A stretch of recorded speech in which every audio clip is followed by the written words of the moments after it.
Sure. All right. So first topic we're going to start off with is this or that. So I'm going to give you three different this or that, player. Um and then you're going to give me three back. So first one, Zach Levine or Bradley Beal. Who you got, Christian? I gotta go Bradley Beal. Last season, I wouldn't say so much. I had my doubts just because the Wizards weren't winning games, but they're turning it around this year, and we know Bradley Beal's elite scoring ability, top three in scoring last year in the league. So I gotta go Bradley Beal over Zach Levine, even though Zach Levine's, in my opinion, top 10 in the league. You know, he's top 10 in opponent defense of defensive points per game. Top 10. Huh? Yeah, he's top 10 in defensive efficiency in the league, which means Okay. yeah. So Zach Levine's on the defensive side is good, but Bradley Beal's scoring ability and now his leadership ability to lead the Wizards to the first seed in the East is impressive. I honestly think whoever gets farther in the playoffs is going to be better when it all comes down to it. But I'd personally have to go Zach Levine. So, but next one, I know you're passionate about this one, big Hawks fan. Trey Young or John Morant? Who you got? Trey Young or John Morant. This season, I have to go Ja. Ja, Oh, yeah, I know it's a surprise. It's a surprise. I Ja. have to get it. Yeah, because if you look at Ja's team and Trey Young's team, there's just so many differences in where Ja does not have the advantages that Trey does. Trey has a pretty good starting lineup in DeAndre Hunter, John Collins, who just got paid, Clint Capella, who has a lot of experience, one of the best rebounders, shot blockers in the league, where John Morant has old Steven Adams, injury prone Jaren Jackson Jr., Dylan Brooks. injury prone Dylan Brooks. Yeah. He has Desmond Bain right now showing out. That's a good guy to see. But John Moran, he's averaging 26, 6, and 7 right now. And you just love to see he's really putting his team on the back. That's why they have a winning record right now. And Trey Young's doing good, averaging 24, 3, and 9. But the record's not looking so good as they're on a 6-game losing streak right now. And we really expected to see more out of the Hawks this season. Man, you surprised me with that one. I thought you were gonna go Trey Young for sure. I got both on my fantasy team, so I'm not biased here. I would personally go Trey Young just because he's been doing 25 and 10 things for the past couple of years, and John Morant. I really hope that he continues, especially for my fantasy team. But it's a small sample size. We have to see if he continues this going forward. But I guess the last scenario for you is going to be: would you rather, as a team manager, would you rather have Kyrie Irving in his current situation, where he where he won't get the vaccine and he can't play, or Ben Simmons' mental health situation and not shooting and all that kind of stuff? What would you rather have? Man, this is a hard one. Like, I would have rather want to be a GM in any of these situations where you're paying players millions and they're choosing not to play, just hurting your team. But you would rather have the Ben Simmons situation in any occasion because, in the end of the day, you can trade him. Ben Simmons wants to play NBA basketball. He just doesn't want to play for your team. So you can get a good player for first team all defensive player, all star. Kyrie Irving he won't be able to play because he won't get the vaccine. So he's untradeable. And as a GM, you want somebody who can give you players back. Yeah, for sure. I don't know. I mean, it's not all cities that have to be vaccinated, right?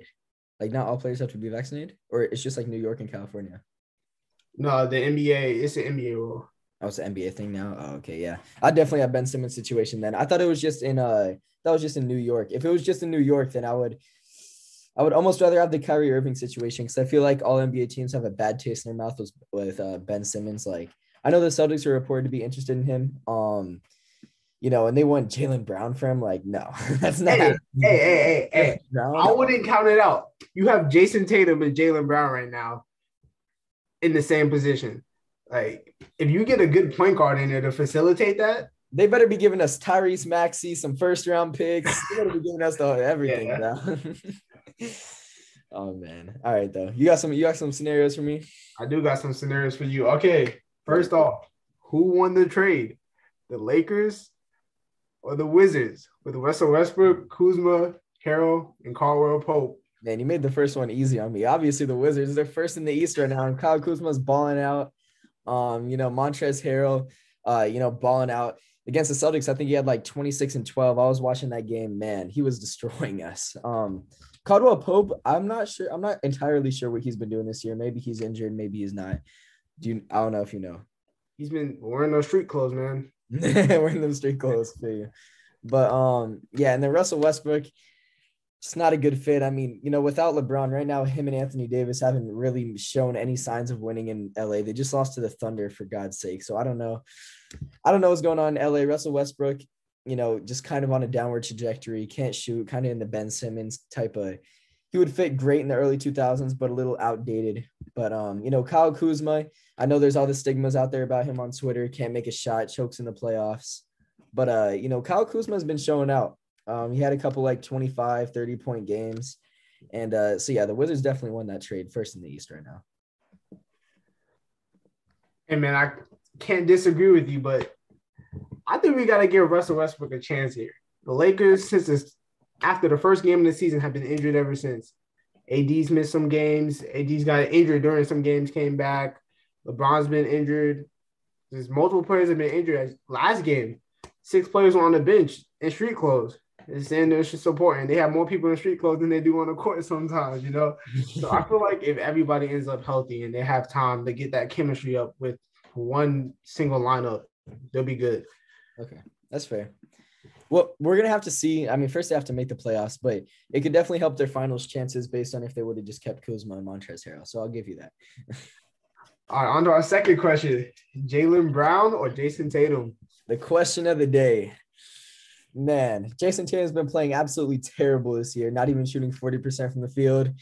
Jaylen Brown has been playing absolutely amazing this year. So which one am I going to go with? I got to stick with my man Tatum. Man, I got to stick with my man Tatum. Man, his bag is way too deep scoring. Recently he's been picking it up. He just scored 32 points against I don't remember the team, but he's, what I'm saying? He's been going off recently. He started off the season bad. But we've seen flashes of that in the past and he's bounced back from it. He's had some bad games, last year. So I just see Jayson Tatum, picking it up, moving forward. Jaylen Brown, I think, is really good. Like, I think it's a 1A, 1B situation. It's not like a clear 1-2 situation. But Jayson Tatum, he has that lethal sidestep. He has a size advantage. I feel like he just has that it factor that Jaylen Brown may be missing. And don't get me wrong, I'm the biggest Jaylen Brown fan on the planet, but I don't know if he has the potential to be like a number 1 player on a championship team. But I see Jayson Tatum, having that type of potential. He just has to get his consistency down. But man, that's a hard question coming from a Celtics fan. Who would you say for that? You looked a little surprised when I said Tatum. Bro, I have to choose Jaylen Brown. Jaylen Brown is having a crazy season. He's not having those big games we expected both Jayson Tatum and Jaylen Brown to take, those MVP-like numbers, but he's averaging 25, 6, and 2. So he's doing pretty well. And then what sets me apart from him and Tatum is the defense. Jaylen Brown is always going to guard the best player. Yeah, playing that many minutes. Like, he brings that defensive factor that I just don't think Jayson Tatum brings to the game. Jayson Tatum can play defense. Like, he's there, but he's no Jaylen Brown. Jaylen Brown's an all-NBA defensive type of player, and I don't think you can just find that anywhere. So that's why I got Jaylen Brown. Oh, man. That's a tough one, especially on a Celtics fan, making me choose between my children. All right, what's the next one you got for me? Last one. Giannis or LeBron James? We're going to make a lot of people mad with this one. I got to go Giannis, man. I got to go Giannis. Just let his team do a finals win. I think LeBron's getting older. More injury prone as we see. He's not playing right now. So if we're talking about value starting a franchise, Giannis, obviously. But if we're talking even just this year, I'm still taking Giannis. Giannis on the defensive end is one of the greatest defenders in my eyes of all time in his prime.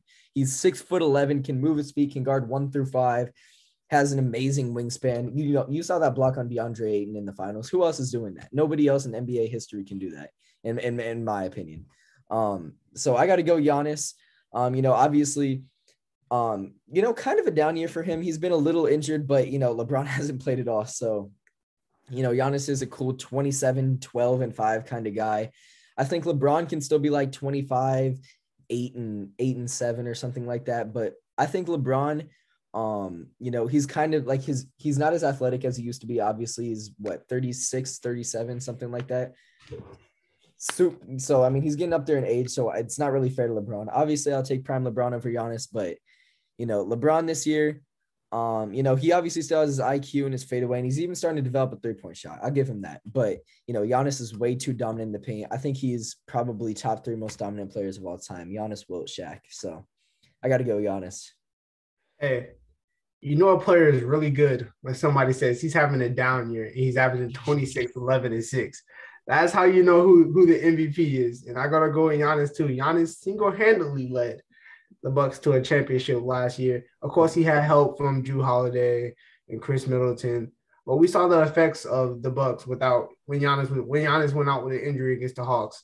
So Giannis had a crazy year last year, and we all expect him to do the same this year. And we've seen him been struggling with a couple of injuries this year, and the Bucks in general have been struggling with injuries this year. That's why they're around a 500 team right now. But I feel like when Giannis gets back, be just taking over the league like he did last year.